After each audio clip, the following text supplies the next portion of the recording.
After his defeat at Waterloo in 1815, Napoleon Bonaparte was exiled to the remote island of Saint Helena, situated in the South Atlantic Ocean.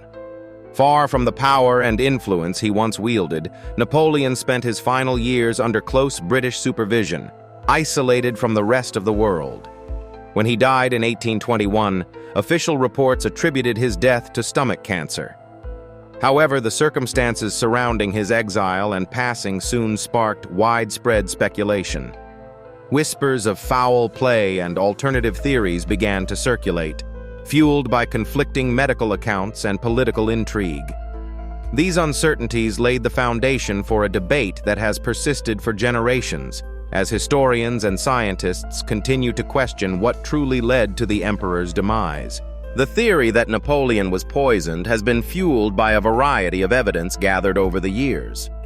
Medical reports from the time of his death describe symptoms such as severe stomach pain, vomiting, and rapid deterioration, which some experts argue are consistent with arsenic poisoning rather than the officially recorded cause of stomach cancer.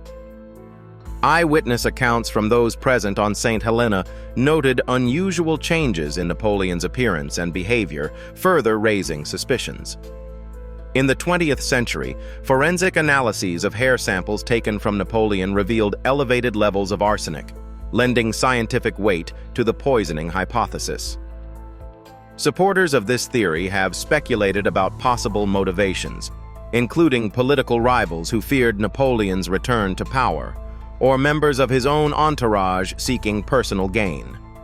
Suspects often mentioned include his British captors, as well as individuals within his inner circle.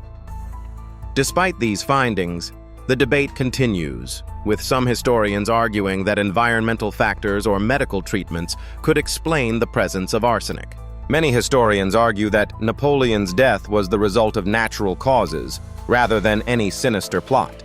Throughout his exile on Saint Helena, Napoleon suffered from a range of health problems, including persistent stomach pain, weakness, and weight loss. The official autopsy, conducted shortly after his death in 1821, reported that he died of stomach cancer, a condition that had also afflicted his father.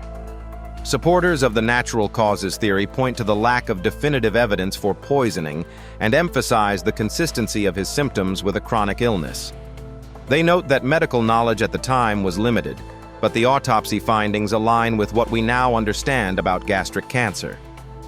For these historians, Napoleon's declining health and family history suggest that his death was a matter of fate, not foul play. After examining the available evidence, both the theory of natural causes and the suspicion of poisoning present compelling arguments. Medical records and eyewitness accounts support the idea of stomach cancer, yet traces of arsenic and inconsistencies in testimonies keep the possibility of foul play alive. The lack of definitive forensic technology at the time leaves many questions unanswered. As a result, historians and scientists continue to revisit the case, each new discovery adding another layer to the puzzle. Napoleon's death endures as a subject of fascination because it intertwines medical mystery, political intrigue, and the legacy of one of history's most influential figures. The enduring debate reflects our ongoing quest to understand the past and the enigmatic circumstances surrounding the end of Napoleon's life.